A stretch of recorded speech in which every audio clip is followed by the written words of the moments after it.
Thank you, Professor Brian Schmidt, the ANU Vice Chancellor. Thank you for the very generous introduction.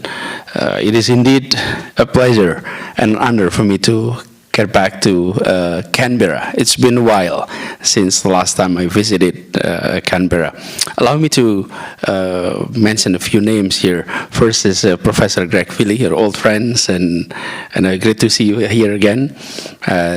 Professor Helen Sullivan, Dean of ANU College of Asia and the Pacific, as well as Ibu Eve Waberton, and all the participants who are coming to this annual SD Lee lecture here. Pak Hol Hill, hello Pak Hol. Good to see you. I translated his book, so I remember Pak Hol Hill. Yeah. I was still a student at Gajah Mada University when the book about Indonesian economy was out. Anyway, it's good to be back, and I usually came during the Indonesia update session, usually in September. And the last time I came, we were actually discussing the Indonesia Mengajar project at that time. If I'm not mistaken, it was 2012 or 2011, 2012. And we truly benefited from the exchanges at that time. This time, I'm back, and thanks to DFAT for having the invite to visit Australia, and had the opportunity to visit ANU as well. And this evening, I've been asked to talk about how democracy delivers. And it is a reflections on the case of Indonesia. But if I may also refocus the subject, not only so much on the case of Indonesia, but also on the case of Jakarta. This is an issue that we have been working closely, and I thought of interest to all of us to ensure that democracy can deliver. People's expectations about what government can do and what government should do is quite high nowadays, especially with transparencies, openness of informations, and there is that widespread beliefs that an elected leaders in a democratic process should be able to deliver what is expected in the public. And we often hear during elections what are the promises, what are the visions. And I think those are important. And I think Indonesia, having free elections since 1999, we have had enough set of period or data to say whether or not we're able to deliver. Generally, we're able to deliver, but I'll explain to you later why it is crucial to make a breakthrough on that aspect. If I may use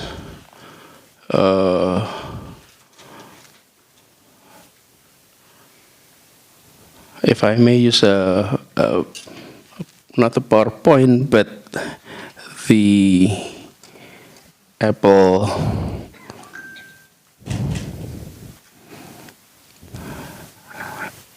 iTV, I believe. Is it working? Not yet. Okay. As we waited for that. Ini Pak.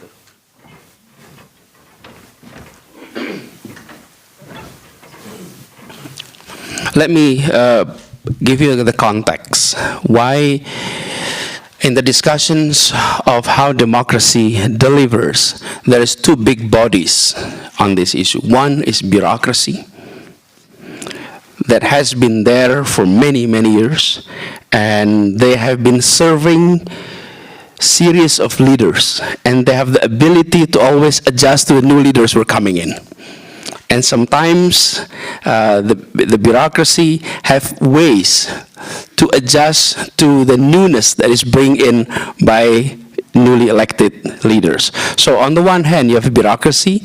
On the other hand, you have a democratic process that produces new leaders, be it mayor, be it governor, be it president or region. So this electoral process and bureaucratic process what I've been observing is there's something missing in between. And our reform in the past 25 years focused so much on the democratic aspect of that, and not so much on the bureaucratic structure to accommodate political change. Give you one simple illustration. Scheduling, for example. Our election is designed to elect leaders and then to lead government, to lead bureaucracy. The budget cycles in the bureaucracy does not fit with the electoral cycles of our political process. To give you one illustration, a president in Indonesia is elected, like last time in 2014, for example. Pak Jokowi was elected and inaugurated in October 2014. The president, the sitting president, Pak Yudhoyono, submitted the budget for 2015 in August, 2 months before Pak Jokowi inaugurated. And he was already elected in July, actually. So can you imagine, he was elected in July, will be president start in October, and then the sitting president submitted budget in August for the January 2015. So the newly elected president budget plan were actually reflected in the year of 2016. That cycles actually is a problem.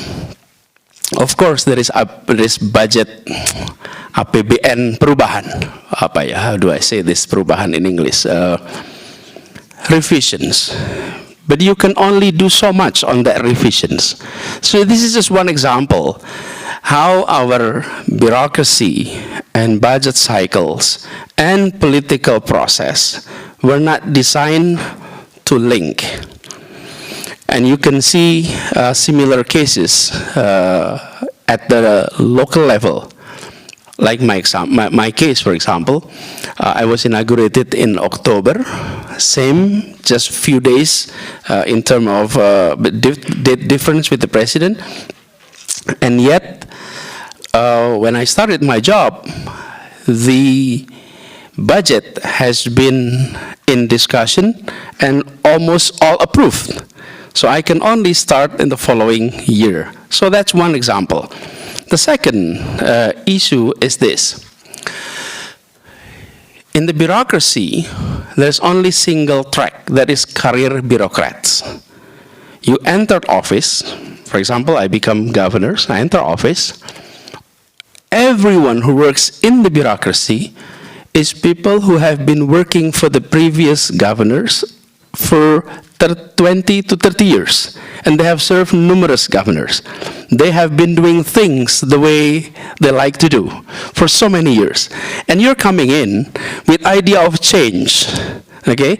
And then you're not having the authority to basically bring in people that you know will be able to deliver and understand what has been in the campaign promises. So it is an interesting situation. You enter office, you're the only person that is new. So you enter office as new governors, and you're the only person who is new. The rest has been there for so many years, and you're talking, I have these campaign promises. Please deliver. And everyone, yes, sir, we'll deliver. Okay? And then what are the promises? These are the list of promises. Can you imagine campaign promises being given to bureaucracy that have been doing things, the same things for so many years, and expect bureaucracy to make that change immediately? That's tough. Imagine at the national level, I'm managing Jakarta, and Jakarta has 180,000 employees. 60,000 employees were state employees called ASN, And the 120,000 employees were non-state employee, but employee of Jakarta.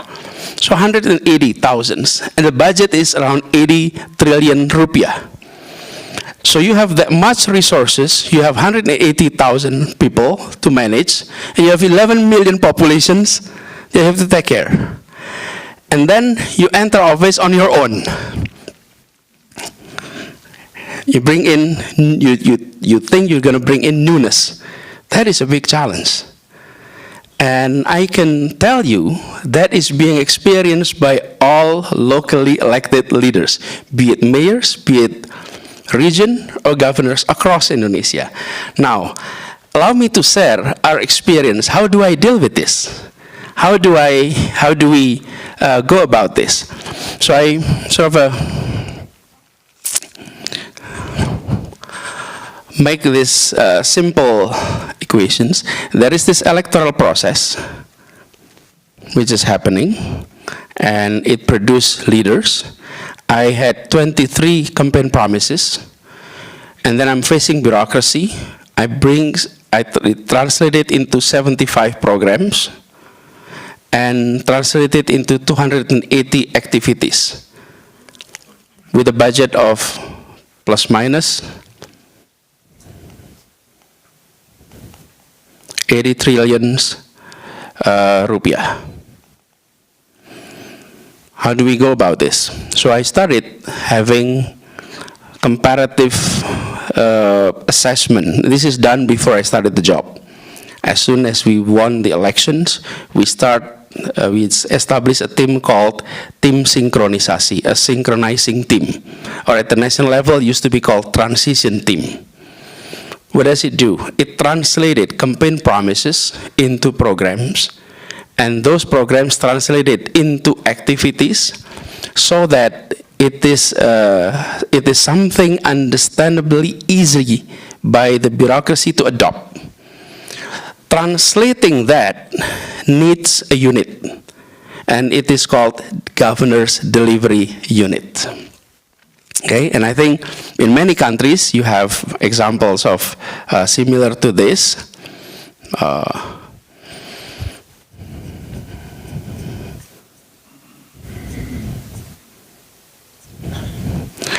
So we did studies on where are delivery units across the globe that has been practiced, which are best for us to reflect. And we are seeing quite a few in Europe. There are the case of Albania, Romania, Serbia, and UK, and we adopted the UK model in the Prime Minister Delivery Unit. And we adopted that. In Asia, there's quite a few too. In Brunei, in India, Indonesia used to have UKP4 in the past. And then in Malaysia, in Pakistan, and all other places. But anyway, so we established what is called delivery unit, often famously known as TGUPP. Tim Gubernur untuk Percepatan Pembangunan. And this delivery unit is the one that translated all campaign promises into programs, into activities, so that it can be easily inserted into programs at various different departments and bodies across Jakarta government. So this is the government delivery unit at in UK, Tony Blair Prime Minister Delivery Units. That was our model when we refer in the process of development. And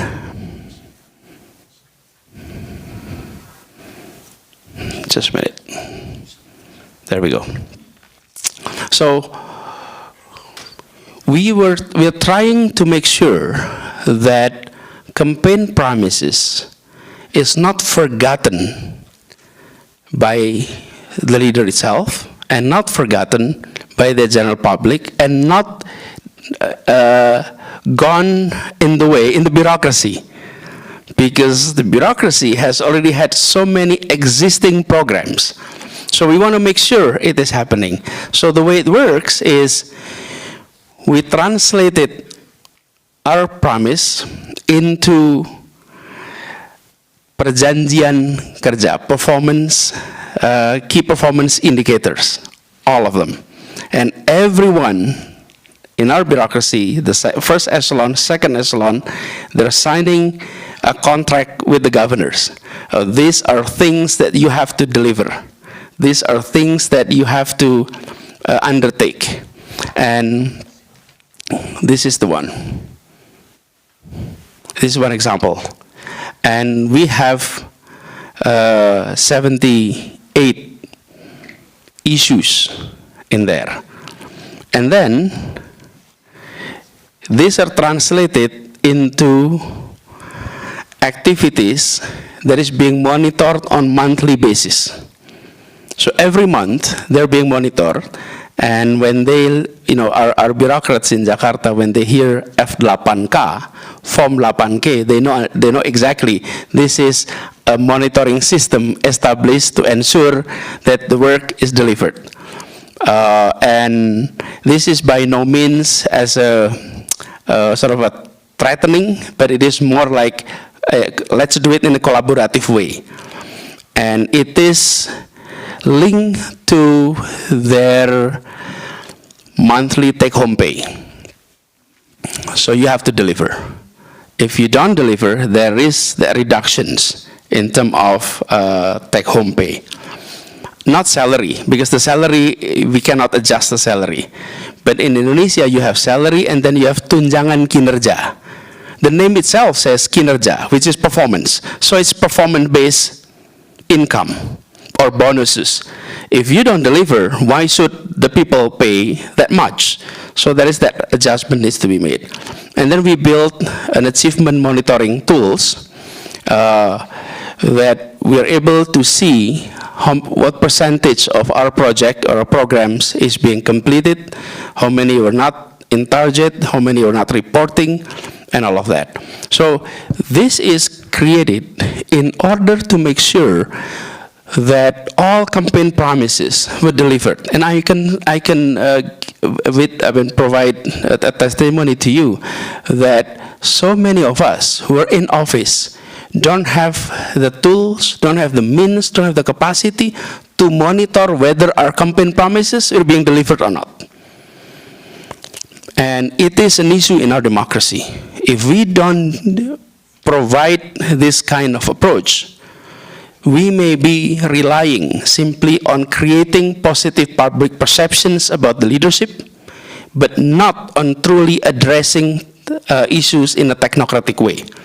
And I think we need to make sure that our democracy is really delivering delivering goods that is in the interest, and also that was promised during the campaign. This is just one illustration that I would like to share. This is being discussed within our office, that all of these programs in Jakarta. So usually the public discuss this issue. This is an issue that have political impact, and this is the issue that have development impact. This is an area that usually people talk about, okay? And then we have also things that is important for development, but people don't talk about it.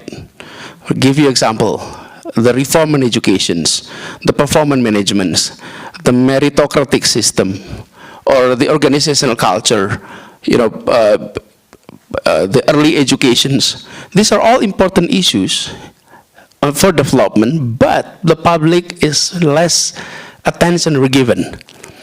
So we created this quadrant. We put issues depending on how high is the political impact and how big is the number of development impact. And what we like to do is we like to address all of this, all. If we don't create this kind of matrix and we don't provide instrument in terms of ensuring it is being delivered, you know what may happen? There are so many things who are not on this diagram will be forgotten, because we tend to pay more attention on the issues that general public cares about, despite the fact it is important or not important, and would like to address is all of them. So we adopted this approach, and with that we're happy to, if I may share with you that in 4 years, we're able to do major reforms in several areas. Give you one example, in the area of infrastructure for mobility, for example. Jakarta has many challenges, and if you do survey to the public survey on issues that matters to you, there are two clusters. One is household issues, and two is public conversation, issues that matters in the public conversation. In the public conversations, issue that matters is one, flood, two, traffic congestions, three, disparities or social cohesion. But at the family level, issue that matters, one is cost of living. Number two, health services. Number three, education. So there is this mismatch about what public talk about and what family would like to see in terms of change. And we in government could not just address one or the other. We need to address all of them. So I'll give you one example with regard to cost of living. Cost of living in Jakarta is high, and if we break down cost of living into several components, then the components can be linked to the issue of the public. This is cost of living. This include, majority is mobility, food, housing, those are the basic, and etc. And then, on the other hand, we have the issue of traffic congestions. And when we try to solve these two, let's look at mobility. The cost of mobility in Jakarta could reach up to 30% of family spending. So if you have a kids, 2 kids, and you have to do you have to take them to schools, you have to take them to work, and that would cost up to 30%. On the other hand, traffic in Jakarta, we have 11 million motorcycles. We have 3 million four-wheelers. So you can imagine, because everyone is taking their own motorcycles, everyone is driving their own car, then we have traffic congestions, and at the family level, you have high spending for transportations. So our breakthrough was to create public transport. Not so much create in terms of new public transport, but to integrate public transport. And to do this, it is not possible for the governors to do it alone. That delivery unit matters a lot in the executions of that idea. The idea is, for so many years, government have not been providing facility for mobility in the city. We let our citizens to purchase their car, to purchase their motorcycles. We are giving easy credit opportunities, so you can finance it on your own. But we're not providing the public transport.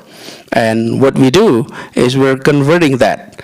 So for that, what we're doing is expand the BRT system, integrate all mode of transportations into an integrated system. It is called Jaklingko, and that anyone can go from one place to another within our city in one payment. So 10,000 rupiah, you can go anywhere and you can transfer anywhere within 3 hours. And when we did that, in the early 2018, within 2 years, daily riderships of our public transport increased from 350,000 to 1 million per day. Tripled in 2 years. We hope this trend to continue because Jakarta needs to have around 4 million people taking public transport in order to have better traffic management in our city. So far, we have reached 1 million people per day for our daily ridership. And with that approach, we are seeing reductions of family spending. We want to make family spending for mobility go as low as 8%, from 30% to 8%. And that is our target at the family level. And at the macro level, we have been seeing reductions of traffic congestions. Jakarta, according to TomTom Traffic Index, was ranked third most congested city in the year 2017. And then we dropped to number 7, and then we dropped to number 10. On the top 10, and every ranking is good, except traffic congestion. I mean, you don't want to be on top 10 on top on traffic congestion. So we want to get out of that top 10. So we're able to reach number 34, and last year we were number 46. So we dropped from number 3 in terms of most congested city, dropped to number 46. And daily ridership tripled. And then coverage of public transport, it used to be around 40% in Jakarta, now it's 90%. And now you can take microbuses anywhere, and it is integrated with the BRT, integrated with the MRT. Now, how that were done? That was done because there is this delivery unit that is monitoring the work every week and providing assessment every month. Without that, this process could never happen because it requires detailed work to have that delivered. And I must say, the process is not simple. That when I had the first meeting with all public transport operators, which has been there for so many years, it was one of the most heated meetings I ever attended with the operators of our public transport, the Kopaja, the Metro Mini operators and all of that. And then we invite them to work together. The negotiations takes more than 6 months, more than 70 meetings of negotiations with all operators. And that could never happen if we only relied on the bureaucrats to do it. So we have to work together. So the Governor's Delivery Unit, the TGUPP, was instrumental in ensuring the process is going on the right directions and achieving the target. So from these examples, if I may share, that political process does not automatically translate it into bureaucratic process. You have to have a bridge to actually ensure that all political promises translated into technocratic program, and that technocratic program can be executed by the bureaucracy. So the execution is at the bureaucracy level. Now, with that, we're happy to see that so many programs, so many promises in Jakarta were able to be delivered. Not because of anything, but because the system was created to deliver. If we didn't do that, it would be very difficult to make adjustment in our budget. It would be very difficult to adopt new program because there is no way one person in government, the governors, simply giving list of programs and then the bureaucracy immediately translate it into program. It won't work that way. And I think this is what is missing in our bureaucratic reform, that we have not made adjustment in the bureaucracy, we have not provide avenue for democratic promises, for democratic processes to be adopted in the delivery by the bureaucracy. So with that, let me give you one illustrations about the works that was done by the PD you just met it. Here we go. There are three. So this is my message to the delivery units. Number one is, hold on a minute. Okay. Number one is with regard to vision alignment. Number two, strategic response, and stakeholders management. So this is the most important aspect. Aligning governors and bureaucratic visions into one, and then bridging bureaucrats with the governors, and ask more and less tell. So listen, ask questions rather than give instructions. So with that, we're able to see many of our promises were delivered. So this is a book in which we outline detailed achievements in terms of campaign promises into real delivery at the city level. And I do things that if we are serious in making sure democracy works, it is important to build that bridge. And Jakarta can serve as an example. And I'm actually inviting a researcher to do that. And now many mayors, head of regions, governors were coming to Jakarta to learn how can we create a delivery unit that is truly functional. To give you an illustration about the delivery unit, we have 57 people working in the delivery unit.